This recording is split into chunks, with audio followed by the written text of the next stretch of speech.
నమస్తే అమ్మ. నమస్కారం అమ్మా. అమ్మ ఇప్పుడు మనకి శ్రావణ మాసం అంటేనే ఆ వారంలో ప్రతి ఒక్క రోజు చాలా ప్రత్యేకత. అయితే అవునవును. ఇప్పుడు మనకి భాద్రపద మాసం రాబోతుంది కాబట్టి, ఈ మాసంలో ఏమైనా వ్రతాలంటూ ఉన్నాయా? ముఖ్యంగా ఆడవాళ్ళకి భాద్రపద మాసం మొదట్లోనే ఒక అద్భుతమైన వ్రతం ఉంది. హ్మ్. దాన్ని సువర్ణ గౌరీ వ్రతం అని, తర్వాత ఉండ్రాళ్ళ తద్ది అని పిలుస్తారు. ఉండ్రాల తద్ది. ఆ! సువర్ణ గౌరీ వ్రతం లేకపోతే ఉండ్రాళ్ళ తద్ది అని పిలుచుకుంటాం. చాలా విశేషంగా పల్లెటూర్లలో రంగరంగ వైభవంగా ఈ వ్రతాన్ని ఆచరించుకోవటం చేస్తారు. హ్మ్. కేవలం ఈ వ్రతానికి ఉన్న విశేషం ఏంటంటేనమ్మా, మనం తదే రోజున ఈ నోము నోచుకోవటం, ఈ కార్యక్రమాలు ఉంటాయి. తదే రోజున పండగ అనుకుంటాం గదా! అంతకుముందు రోజు రాత్రే చక్కగా గోరింటాకుని సేకరించుకొని, గోరింటాకు నూరి పాదాలకి గానీ, చేతులకి గానీ ఆడవాళ్ళు ముత్తైదులు పెట్టుకోవటం విశేషం ముందు. గోరింటాకుతో ప్రారంభమవుతుంది. హ్మ్. గోరింటాకు పెట్టుకున్న తర్వాత తదే రోజున తెల్లవారుజామునే 5 గంటలకే బ్రాహ్మీ ముహూర్తంలో భోజనం చేయటం అనేది. ముత్తై బ్రాహ్మీ ముహూర్తం అంటే ఆ! 3:30, 5, 5కా? 5 3:30 కాదు. 5 గంటలకి. 5 5, గంటలకి. 5:30 హుహు. ఈ టైంలో భోజనం చేయటం. ఏదంటే ప్రత్యేకంగా దీనికి కందిపొడి, గోంగూర పచ్చడి, చింతకాయ పచ్చడి, ఏదైనా పొట్లకాయ కూర ఇట్లాంటివన్నీ చక్కగా వేడి వేడి అన్నం వండి, హ్మ్. పెరుగుతో వంట చేసి పెద్దవాళ్ళు రెడీగా ఉంచితే, ఈ పిల్లలందరూ చక్కగా తయారయ్యి బట్టలయి కట్టుకొని చక్కగా నగలవి అలంకరించుకొని తయారయ్యి, ఇంట్లో ఆడపిల్లలు ఎంతమంది అయితే ఉన్నారో, ముత్తైదులు ఎంతమంది అయితే ఉన్నారో, ముఖ్యంగా ఆడపిల్లలకి, చిన్న హ్మ్. పిల్లలకి. అంటే చిన్న పిల్లలంటే హ్మ్, పెళ్లి కాని పిల్లలు ఎవరైతే ఉన్నారో వాళ్ళకి ముఖ్యంగా అన్నం పెట్టటం, భోజనం పెట్టటం. హ్మ్. భోజనం చేయటం అనేది ఈ ఉండ్రాళ్ళ తద్దికి విశేషం అన్నమాట. తర్వాత భోజనం చేసిన తర్వాత అయిపోతుంది గదా! నోముంటుంది. అంటే హ్మ్. ఈ ఉండ్రాళ్ళ తద్ది పండగ గూడా ఎట్లా అంటే వంశపారంపర్యంగా కొంతమందికి వంశాచారంగా వస్తూ ఉంటుంది. ఈ పండుగ అనేది. ఆ! ఉండ్రాల తద్ది. ఆ! వంశపారపర్యంగా వస్తూ ఉంటుంది. ఎవరైనా కొత్తగా వివాహమైన వధువు ఉందనుకోండి, ఆమె చేత ఈ ఉండ్రాళ్ళ తద్ది నోము అనేది నోయిస్తారు. హుహు. కాబట్టి కొత్తగా పెళ్ళైన. కొందరిళ్ళల్లో ఇది తప్పకుండా వాళ్ళు ఎంతవరకైతే ఉన్నారో అంతవరకు ఈ నోము నోచుకోవాల్సిందే జీవితకాలం.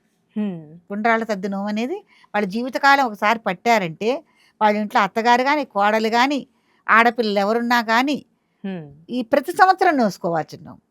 ఉండ్రాళ్ళ తద్ది నోము. నోచుకుంటారు. యథావిధిగా దానికి కూడా ఓ బ్రాహ్మణ్ణి పెట్టుకుని, ఉండ్రాళ్ళ తద్ది కథ, నోము చేసుకునే విధి విధానంతో అయ్యగారు చేయిస్తాడు నోమనేది. దానికి ముఖ్యంగా ఏంటంటే 9 తోరాలు. మనం చేతికి కట్టుకుంటాం గదమ్మా! తోరాలు, కంకణం. కంకణాలు. అదే హ్మ్. తోరాలంటారు.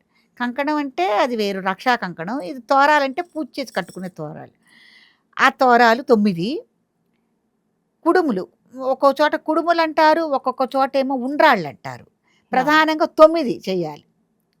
ఆ 9 చేసి గౌరీదేవికి నైవేద్యం పెట్టాలి. అంటే బెల్లం కొంతమంది బెల్లం కలుపుతూ ఉంటారు. కొంతమంది ఉప్పు చేసిన ఉండ్రాలంటూ ఉప్పు చేస్తూ చేసిన ఉంటారు. ఉండ్రాళ్ళే. కుడుములు అమ్మవారు. ఆవిరితో చేసే కుడుములు ఒక విధానంగా ఉంటుంది. హ్మ్. మనం వినాయక చవితికి బియ్యపు రవ్వతో గూడా ఉండ్రాళ్ళు చేస్తాం. అవును. అంటే వాళ్ళ ఇంట్లో పద్ధతి ఎలా ఉంటుందో, అంటే ప్రతి ఒక్కొక్కరికి కుటుంబానికి ఒక ఒక్కో పద్ధతి ఉంటుంది పద్ధతేమో. గదమ్మా! దాన్ని బట్టి కుడుములు గాని, ఉండ్రాళ్ళు గాని అంటాం. పదం హ్మ్. ఒకటే. అవి చెయ్యాలి. 9 చెయ్యాలి. 9 చేసి గౌరీదేవికి నైవేద్యం పెట్టుకొని, విధి విధానంతో ఇంకా మీరు పాయసం గాని, పులిహార గాని ఏమన్నా చేయొచ్చు. కానీ ప్రధానంగా కుడుములు, ఉండ్రాళ్ళు, ఉండ్రాళ్ళ తద్ది దాని పేరే ఉండ్రాళ్ళ తద్ది గదా! అవును. చేసి గౌరీదేవికి నైవేద్యం పెట్టుకొని, ఈ 9 తోరాలు తను గూడా కట్టుకుంటుంది. ఈ 9 కుడుములు 9 మందికి వాయనం ఇచ్చుకోవటం అనేది. హ్మ్. అమ్మవారికి నైవేద్యం పెట్టిన తర్వాత విశేషంగా 9 మంది ముత్తైదువులకి వాయనం ఇచ్చుకోవటం, చక్కగా పేరంటల్లాగా చేసుకోవటం జరుగుతుంది.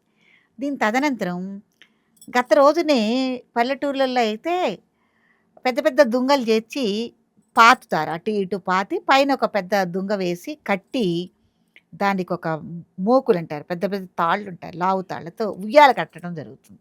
ఒక హ్మ్. చెక్కని చేసి చక్కగా ఉయ్యాల కడతారు. ఆ ఉయ్యాలకు కూడా రంగు కాగితాలతో, తగరాలతో అలంకారం చేసి ఉంచుతారు. ఈ ఆడపిల్లలందరూ ఇది అయిన తర్వాత ఆ ఉయ్యాల దగ్గరికెళ్తారు. హ్మ్. ఉయ్యాల దగ్గరికెళ్ళి ఉయ్యాల ఊగుతారు. ఇది ప్రధానంగా. వరసైన హ్మ్. వాళ్ళు గూడా మరదళ్ళు గాని, బావలు గాని సరదాగా వీళ్ళని ఉయ్యాల ఊపటం చేస్తారు. టుంగుటుయ్యాలని ఇద్దరేసి కలిసి కూడా చక్కగా ఆనందంగా ఉయ్యాలు ఊగటం. ఆ ఉయ్యాల ఎంత ఎత్తున ఆకాశం దాకా ఊగాలని పోటీలు పెట్టుకోవటం, ఊగటం. హ్మ్. వాళ్ళంత ఇదిగా ఊగుతుంటే కిందనున్న వాళ్ళు తప్పట్లు కొట్టి ఆనందించటం ఇవన్నీ చేస్తారు.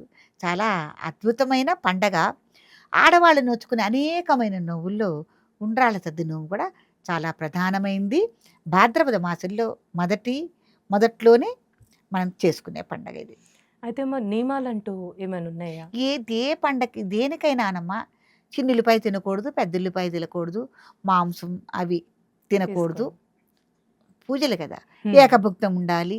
అలా మనం అంటే అనుకుంటాం. సమయం అంటూ ఎప్పుడమ్మా? అంటే పొద్దున్నే చేయాలంటారా? ఈ విధానం అంతా లేకపోతే సాయంత్రం అంటారా? సాయంత్రం నోచుకునేవాళ్ళు కొంతమందుంటారు. పొద్దున పూటే కంటిన్యూగా కార్యక్రమం చేసుకునేవాళ్ళు గూడా ఉంటారు. వాళ్ళ పద్ధతిని ప్రకారం గూడా మనం చేసుకోవచ్చు. తప్పేం లేదు. హ్మ్. మొదటి నుంచి మాకిట్లా వచ్చింది. మేమిలా చేసుకుంటాం అనేవాళ్ళు గూడా ఉంటారు గదా! అదొకటి ప్రాంతాన్ని బట్టి కూడా వస్తుంది. ఒక్కొక్క ప్రాంతాన్ని బట్టి కూడా ఈ వ్యవహారాలన్నీ ఎనక ముందుగా కొనసాగుతుంటాయి. ఉంటుంది. ఎలా చేసుకున్నా తప్పు లేదు. ఓకే అమ్మా. చాలా చక్కగా తెలియజేశారమ్మా. ధన్యవాదాలు.